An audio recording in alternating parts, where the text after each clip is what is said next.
Diddy really screwed up, and I'm not referring to his criminal trial, which has him sitting in prison right now, but it has to do with something that happened right before he got arrested.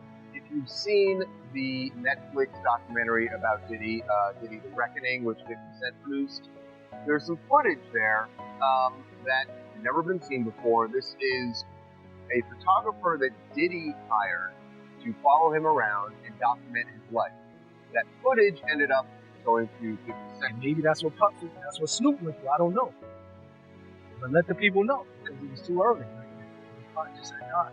There's one night 50 called me up, and they got him on the phone, and he was talking about old time shit. Sit down with black hands, sit down with, with puppeteers, the whole puff situation, and the documentary. When 50 Cent released his Netflix documentary, Sean Combs, The Reckoning, many viewers believed the focus had finally landed where it belonged, on Diddy, his rise to power, his influence, and his downfall. But almost immediately, the narrative began to shift. A new wave of online videos and commentaries started pulling another name into the storm, Snoop Dogg. Suddenly, headlines and social media posts were suggesting that Snoop was panicking, laying low, or even being protected because of alleged footage that never made it into the documentary. Some commentators went even further, claiming that hints dropped by Gene Deal and others painted Snoop in an even darker light than Diddy himself. These claims spread rapidly, fueled by old interviews, grainy clips, prison phone calls, and heavy speculation carefully stitched together to sound credible. As usual, social media amplified the confusion, turning uncertainty into suspicion and rumor into assumed truth.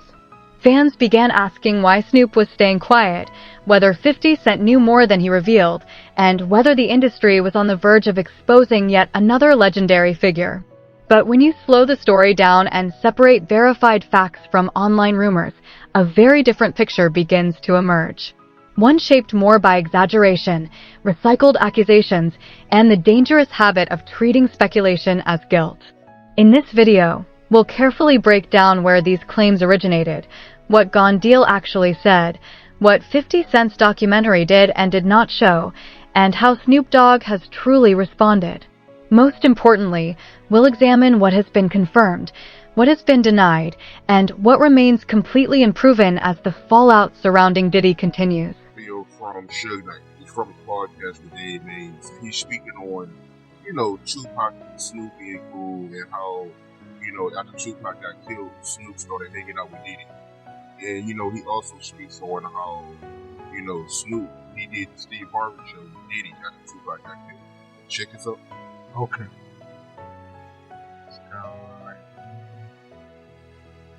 Then you look at the scenario how everybody used pot to make their stuff famous or make their product better.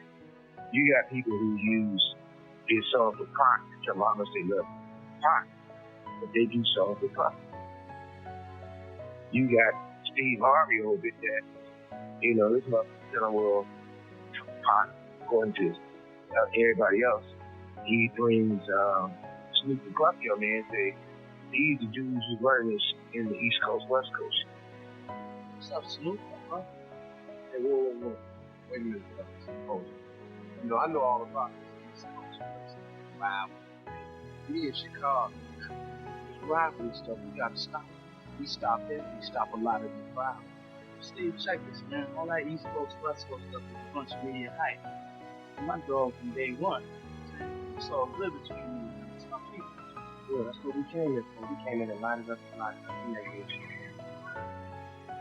Now, Pac, if you love Pac so much, how you with the motherfucker that everybody say got something to do with it. First get down, it happened to Pac in New York. In the second, what you think about Suge Knight? And I never asked you this before, but did you have an issue with Snoop making out with Diddy after Tupac got killed? I always felt that was wrong. I'm gonna just keep it real. I'm talking about from that. Like now, okay. You know what I mean? I'm 46, Snoop, probably early 50s. If he figured out now, he might go by the opinion like, okay, fuck, he had nothing to do with Pop. We're grown now. If he want to be his friend, no problem. But back then, that was just opposite. You know what I mean? And the reason why it was awkward to me that I never even like it because you knew how Pop felt about this individual. You know what I mean? Even if you don't agree with him, you probably could have said, you know what, I probably ain't gonna come out, publicly with this because until things clear up. So I really know I can be certain that, they didn't have nothing to do with Pop. It's like he was okay, it is what it is. So that I never really respected that back then. So you had an issue with it. You didn't like it? I never really liked it. It just was a strange look because he was Pop boy. You know what I mean? Puffy and him, it's clear they had some issues with Pop. And Pop died all of a sudden chilling with Puffy. Back then it just, okay, now you can say what you want. All grandfathers, I guess. You know what I mean? That's different. But back then I think it was weird, it was tasteless. You know what I mean? It didn't seem like he really had that much love for Pop. You could have just, you know what I mean? Unless he pressured him or like questioned Puffy, like, yo, what's up with this? What's up with that? Then you could say. Yet online, Snoop Dogg's name began trending alongside some of the most serious accusations imaginable. The reason had less to do with evidence and more to do with proximity. Snoop has been part of the music industry for decades, crossing paths with Diddy, Suge Knight, and nearly every major power player during hip-hop's most volatile era. One of the loudest voices after the documentary's release was Gene Deal, a former bodyguard closely associated with Diddy. In interviews and reaction clips, Deal hinted that certain individuals were uneasy because not everything made it into the final cut. That single suggestion was enough for rumor-driven channels to spiral out of control. Claims quickly emerged that 50 Cent had intentionally withheld footage, names, and details to avoid exposing the entire industry. Snoop became an easy target, highly visible, globally famous, and connected to both coasts. Old interviews were pulled back into circulation. Prison phone calls involving Suge Knight were reposted. Unverified claims tied to alleged flash drives belonging to Kim Porter were repeated as though they were already proven facts. Online, a dangerous narrative took shape. Silence was treated as guilt and visibility as complicity. But when each of these elements is examined on its own, none of them actually establishes wrongdoing by Snoop Dogg. At best, they confirm only one thing, that he existed in the same industry during the same era alongside the same people. Like I believe somebody mentioned that they seen a video with me, the dude Prodigy, or one of the dudes from my deep, as if I was with. They don't know the backdrop of this. I went to his hotel room ready to fight. I'll fight everybody in that room one-on-one. Even if I lose, it doesn't matter. I was with my homie Tiny, the Mexican homie with me. I didn't go there and say, let me get in the video with you guys. I went there, knocking on their door, doom, doom, doom, tell them music come out. What's up with y'all? What's up with y'all, Pop? You got a problem with Pop? Because we could just fight like man to man, face to face, and then shake hands. That's why. That was my approach. But when they told me they didn't have a problem, I don't mind being with you. You know what I mean? I don't mind shaking your hand because they told me they had love for Pop. So that's different. You know what I mean? If you come out and say, well, I questioned Puffy about it, I believe that he did. He loved Pop. That's my opinion. I can believe it well and do it. So when people try to, I noticed somebody, I think on your page do that. Before it was in a video with my beat. They don't know how I got that video with my beat. You know what I mean? I pulled up on them and just, but I'm the type of person, I never been a bully type of person. You know what I mean? If I talk to a person like a man and they tell me face to face, look, I got love for Pop, I'm comfortable to know if I can look in their eyes and if I believe what they said, I have the right to say, okay, no problem, believe me. You know what I mean? And maybe that's what Snoop went through. I don't know. But let the people know, because it was too early right there. Pop just had died. He had the right to say. The reason why I brought him with Pop, I questioned him about my homie. He gave me this answer. So he did what he had to do. But it just, you know what I mean? I never really agree with that. The same way I couldn't be on the stage with them. When they wanted to do that tribute, I just couldn't do it. I really felt in my heart. This is where the real danger begins. When proximity replaces evidence, stories stop being about truth and start turning into suspicion. In moments like this, the loudest voices are rarely the most accurate. Sean Combs. The Reckoning was never marketed as an industry-wide takedown. Its focus was always Diddy. The documentary followed his rise through Bad Boy Records, his influence, and the system that protected him for years. It centered victim testimonies examined patterns of control and exploitation, and most importantly stayed grounded in the legal reality that ultimately led to his conviction and 50-month prison sentence. What the documentary did not do is just as important. It did not accuse random celebrities without evidence. It did not name Snoop Dogg as a participant in any criminal activity. It did not present footage showing him involved in wrongdoing. The claim that 50 Cent secretly protected Snoop is speculation, not fact. Curtis Jackson has been clear in interviews. He exposed what could be verified and what his legal team was prepared to stand behind. Documentary, thinking he was going to come out triumphant. Yeah, I didn't know that's how this started. He started filming himself and getting this footage because he thought he was going to see everything. Okay, Diddy that makes sense. has a relationship. Yeah, I knew that with Ted Sarandon. I saw all that. And he's filming it there, but of course, when you get, obviously it wasn't a clean sweep on the prosecutor's side, still going to prison. He basically kind of straps him. It's not also Netflix is saying, the commissioner, Netflix is saying, all right, cool, just turn over what you got, and what we'll do, we'll make it what it is, and we're just following reality. Diddy's like, well, hold on now. If I lost the case, I'm down to still do it with you, but I gotta give it control. Now, Diddy was probably gonna kind of shape his doc to make it look like, hey, this is malicious prosecution. They kind of really hard at me. I'm not a perfect guy, but I am. And Diddy was like, I need to be able to craft it. And Netflix was like, no, you're not.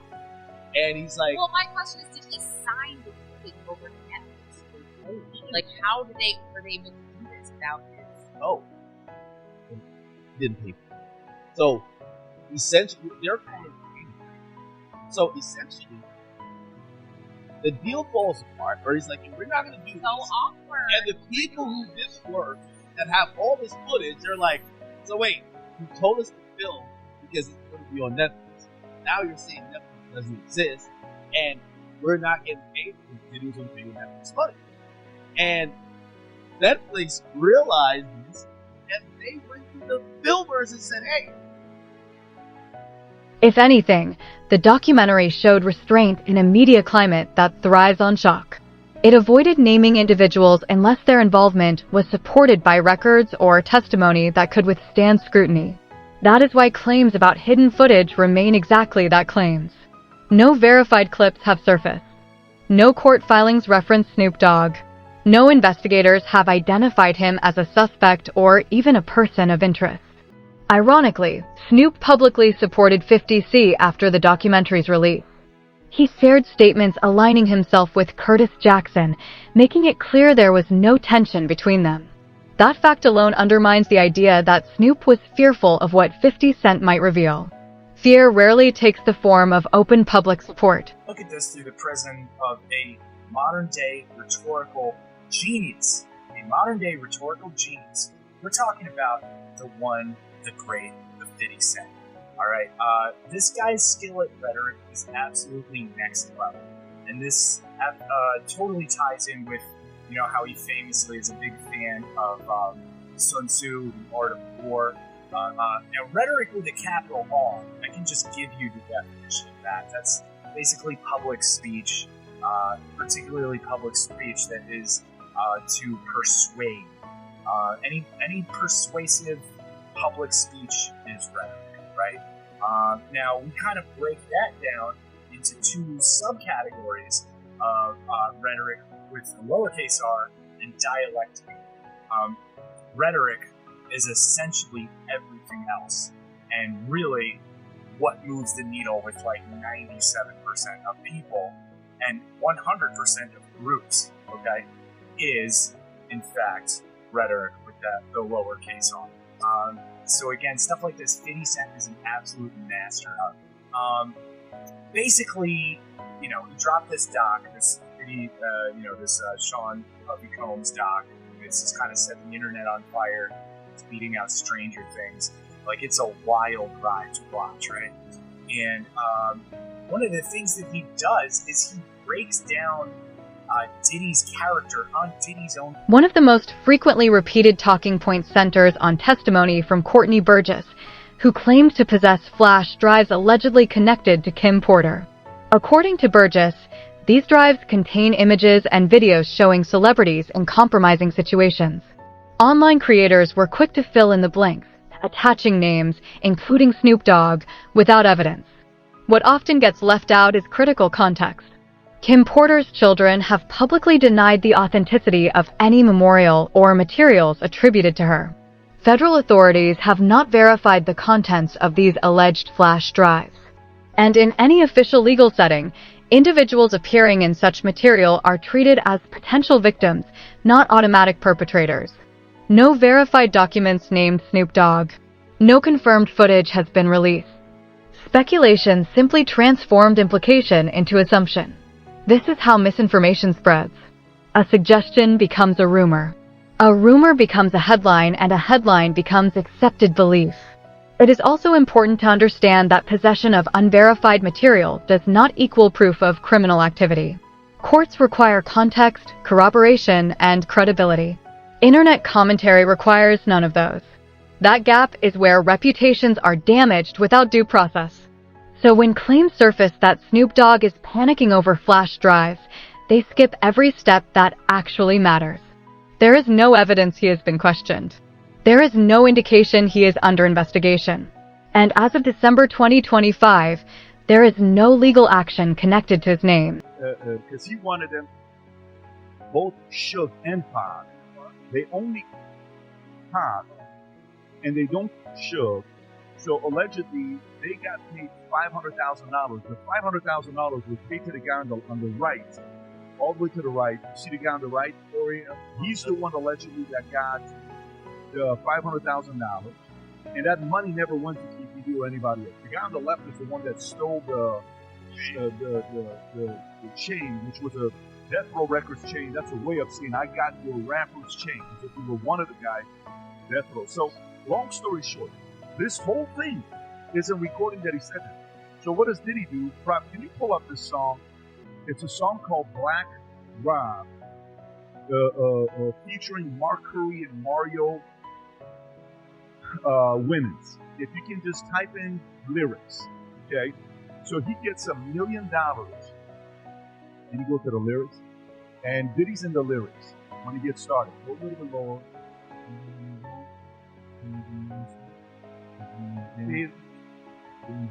Can you type in the word in there, Rob?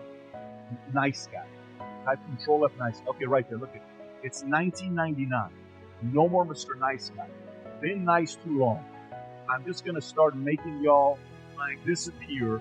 Man, first I'm gonna take your records off the radio. Then I'm gonna erase your social security number. Take your birth certificate out twice. I'm gonna do your whole effing family. Ain't nothing but mercy. And then, by the way, in the lyrics it says, "I'll drop $1 million on your head to erase you." Can you type in "I'll drop $1 million"? Just put Control F. Just go to Google and type this out. "I'll drop $1 million on your head." I'll drop $1 million on your head, and just put Diddy next to it. Right there. See, it says Black Rob. What song came up? I'll drop $1 million on your head. Erase you and your whole family. Wow. He's saying it in the song on what he did to get rid of Tupac. Suge Knight has accused Snoop Dogg of many things over the years, including betrayal, guilt, and involvement in the darker moments surrounding Tupac Shakur's death. These allegations tend to resurface whenever the industry faces a public reckoning, but they are neither new nor proven. Knight has made these claims from prison, often during interviews that draw attention precisely because of their controversy. Snoop Dogg has consistently denied the accusations, dismissing them as false and driven by long-standing resentment and rivalry. Most importantly, law enforcement investigations into Tupac Shakur's death have never charged Snoop Dogg. For being out there and allowing Lisa to come out there to make money, however she was doing it, to feed her family. We bowed down that it's like Yo, I ain't never with her again. I ain't never with him again. Puff and Suge had a conversation behind the House of Blues about was we all right, and Tupac was alive. Tupac wasn't dead. So if it was a war, Suge ain't having no conversation with Puff about we good. I know he could be doing the Hoboken hustle, trying to fool him, brother. But had he killed my man or something like that, I wouldn't have no conversation with Puff.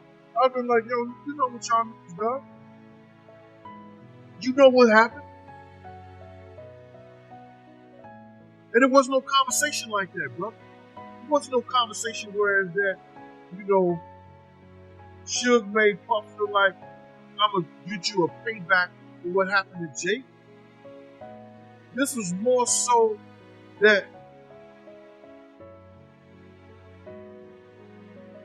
Puff, for whatever reason, Suge, for whatever reason, he was mad at Puff. And Puff, for whatever reason, he was mad at Suge. It was between them two. There wasn't no whole East Coast wanted the West Coast there, and the West Coast wanted the East Coast there. But they still was going out, still chilling, still at places with each other. It was Bad Boy, and it was Death Row. There was no East Coast and West Coast. West Coast dudes were still coming out on the East Coast getting love. East Coast niggas were still going out on the West Coast getting love. It was Bad Boy versus Death Row.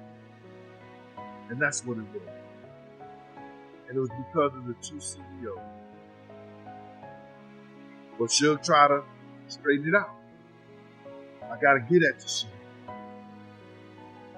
The Death Row East Coast, the Death Row East was going to bring in Eric B. It was going to bring in Big D.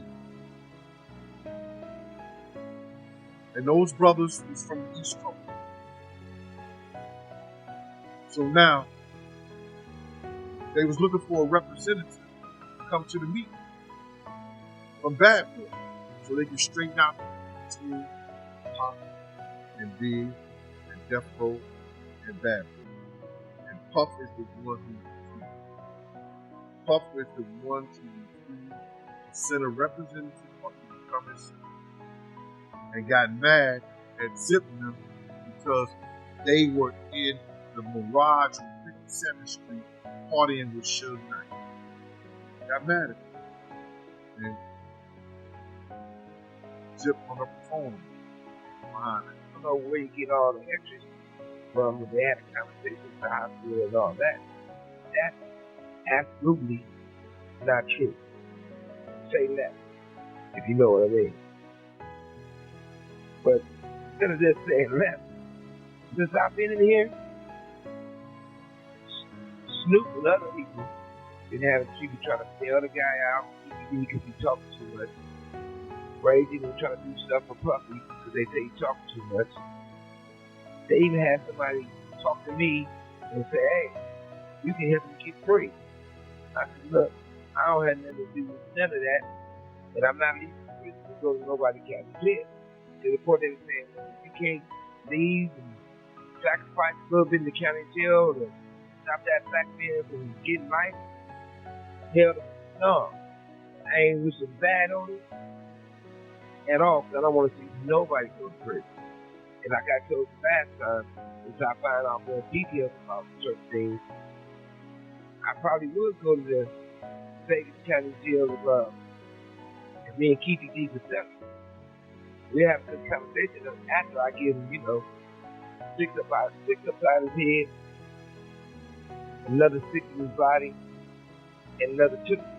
So yeah, that's different than happened with Simpson.